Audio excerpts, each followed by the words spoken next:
पट मंगनी पट ब्याह तो सुना ही होगा आपने, लेकिन ऐसा? अरे ये किसे ले आया तू? कौन है ये लड़की? हाय रे, कहीं शादी तो नहीं कर ली ना तूने इससे? देवर जी क्या हो गया आपको? आप तो ऑफिस के लिए निकले थे, ये शादी करके कैसे आ गए? हाँ, ऑफिस के लिए ही गया था, लेकिन रास्ते में मिल गई तो शादी कर ली। क्यों, नहीं करनी थी क्या? तभी बड़ा भाई आ जाता है। ये कैसी बात कर रहा है छोटे? शादी ऐसे थोड़ी ना होती है। तभी नई नवेली दुल्हन अपना घूंघट हटाती है। सभी उसका चेहरा देखकर डर जाते हैं। भैया, ये आपकी बीवी की आंखें कैसी नागिन जैसी है। तभी देवरानी मुंह खोलती है और पतली सी जीभ बाहर करती है जैसे कोई नागिन हो। इसकी तो जीभ भी किसी नागिन की जीभ की तरह है। हे भगवान, घोर अनर्थ हो रहा है इस घर में। अरे कौन है ये लड़की? खैर, सारी कहानी दरवाजे में हो जाती है और लड़का लड़की को लेकर घर के अंदर आ जाता है। कुछ दिनों बाद, अरे नागिन, माफ करना, नीलम, ये तुम क्या कर रही हो कटोरी में मुंह लगाकर? नीलम जैसे ही मुंह ऊपर करती है तो उसके मुंह पर दूध लगा होता है। जिठानी डर जाती है। ये क्या है? ऐसे कैसे दूध पी रही हो तुम किसी नागिन की तरह? देवरानी कुछ नहीं बोलती, बस जेठानी को घूरती रहती है। जेठानी सास के पास जाती है और सासू माँ, जल्दी से सुनो। अरे क्या हो गया बड़ी बहू, क्यों इतनी डरी हुई है? सब ठीक तो है ना? अरे कहाँ ठीक है माँ जी, मैं तो अपनी मायके जा रही हूँ। सास डर जाती है। मैं भी तेरी माँ से काफी दिनों से नहीं मिली ना, चल जरा मैं भी उनके हाल चाल देख लूं। दोनों सास बहू फटाफट कपड़े पैक करके निकल ही रही होती है कि दरवाजे पर खड़ी होती है देवरानी। जेठानी पूछ लेती है, क्या हुआ नागिन? अरे नीलम, नीलम नाम है उसका।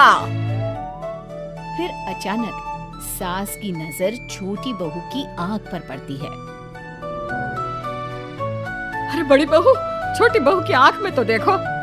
क्या है माँ, यहाँ डर के मारे मेरी हालत खराब हो रही है और आपको इसकी आंख की पड़ी है। देवरानी की आंख में ससुर की फोटो होती है। हाय रे माँ जी, इसकी आंख में तो ससुर जी की फोटो है। अब जेरोक्स की मशीन लगा रखी है क्या आंखों में? बेटा, तेरे ससुर जी की फोटो इसकी आंख में कैसे उतर आई? सारा ड्रामा चल ही रहा था कि वहाँ देवर आता है। अरे नीलम, क्या हो गया? यहाँ ऐसे पुष्पराज की तरह क्यों खड़ी हो? देखो ना, भाभी और माँ जी दोनों मुझे छोड़कर जा रही हैं। मैं कैसे पूरा घर अकेले देखूंगी? और माँ जी, ससुर जी कहाँ है? दिखाई नहीं दे रहे। तो तेरी आंख में, तेरी आंख में।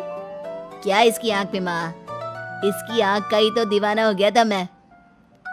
कहाँ है ससुर जी? उनसे ही तो मिलने के लिए मैंने शादी की है। सारा घर देवरानी की इस बात पर हैरान सा रह जाता है। उनसे मिलने के लिए तो मैंने शादी की थी। अरे तू तो बहू है और वो यहाँ नहीं रहते। क्या यहाँ नहीं रहते? वैसे बुढ़िया, तेरी हरकतें ही ऐसी है कि तेरे साथ कोई नहीं रह सकता। देखो नागिन, सॉरी नीलम, सासू माँ के लिए ऐसी बातें मत करो, समझी? वो तो ससुर जी कमाने के लिए परदेश गए हैं। हाँ। जेठानी की बात सुनकर देवरानी नागिन की तरह यहाँ वहाँ रेंगने लगती है, मतलब दौड़ने लगती है। क्या हो गया नीलम? पापा यहाँ नहीं रहते, इससे तुम्हें क्यों परेशानी हो रही है? अरे बहू, आ रहे तेरे ससुर जी कल। वैसे बात क्या है? माँ जी, मुझे तो दाल में काला लग रहा है।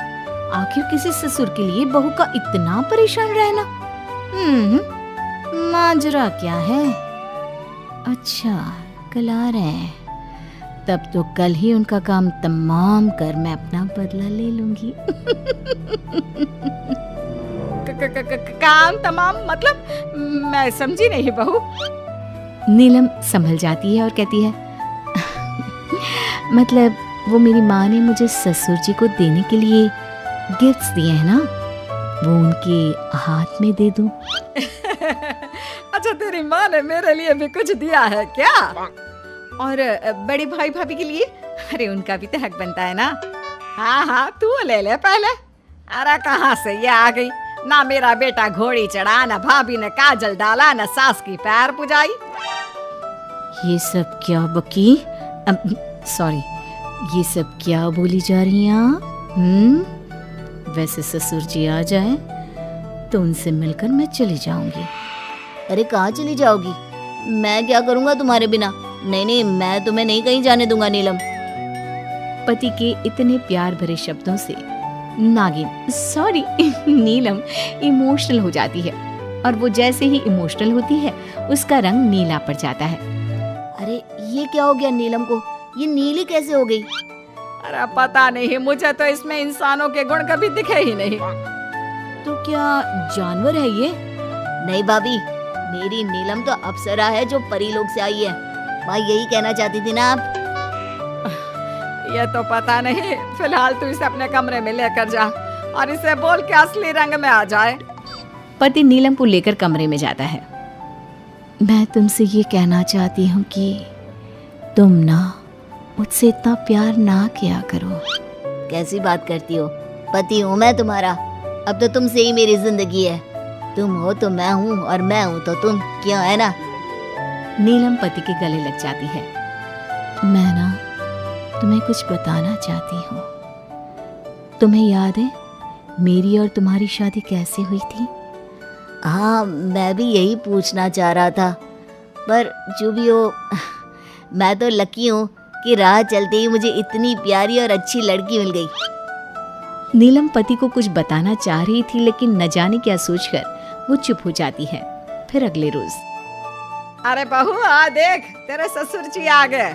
अरे कहाँ हो दोनों? नीलम और उसकी जेठानी ससुर के पास आते हैं। क्या हुआ ससुर जी, आप बहुत परेशान लग रहे हैं। हाँ, आप तो पहले ही आने वाले थे, पिछले महीने भी आप नहीं आए। क्या हुआ, सब ठीक तो है ना? हाँ, वो मेरे कार के नीचे एक सांप आ गया था। ये सुनते ही नागिन देवरानी की आंख हरी हो जाती है। फिर क्या हुआ? मैं उस सांप को उठाकर जानवरों के डॉक्टर के पास ले गया। भला हुआ कि सांप की सांस चल रही थी, लेकिन सांप ने मुझे डस लिया। हाय रे, आपको सांप ने डसा? पापा आप ठीक तो है ना? ठीक है तेरा बाप, तभी तो सामने खड़ा है। लेकिन सोचो, सांप भी किसी का पिता था, उसके भी बच्चे थे। ये बोलकर देवरानी की आंख से पानी निकलने लगता है। ये कौन है और कैसी भाषा में बात कर रही है? पापा ये मेरी बीवी है, मैंने शादी कर ली, और ये ना थोड़ी इमोशनल है, तो सांप के लिए थोड़ी इमोशनल हो गई। नहीं, सांप तो ठीक है, भले ही उसने मुझे काटा, लेकिन गलती मेरी थी। मैंने सड़क पर देखे बिना ही कार उस पर चला दी। अभी डॉक्टर का फोन आया था कि सांप को वापस उसी जंगल में छोड़ दिया है। बेचारी की बीवी उस सांप का इंतजार कर रही होगी। क्या पापा जिंदा है? वो ठीक है? हाँ, मेरे पापा तो ठीक है, सामने ही तो खड़े हैं। क्यों, क्या हो गया? तभी बेल बजती है और सामने एक महिला खड़ी होती है। माँ, तुम? ये तुम्हारी माँ है? आइए बहन जी। बेटा नीलम, अब घर जाने का वक्त आ गया है। तेरे पापा घर आ गए हैं। तू जिस काम के लिए आई थी वो नहीं करना। घर जाने का वक्त? ये क्या बात कर रहे हैं? मैं आप लोगों से सब बताती हूँ।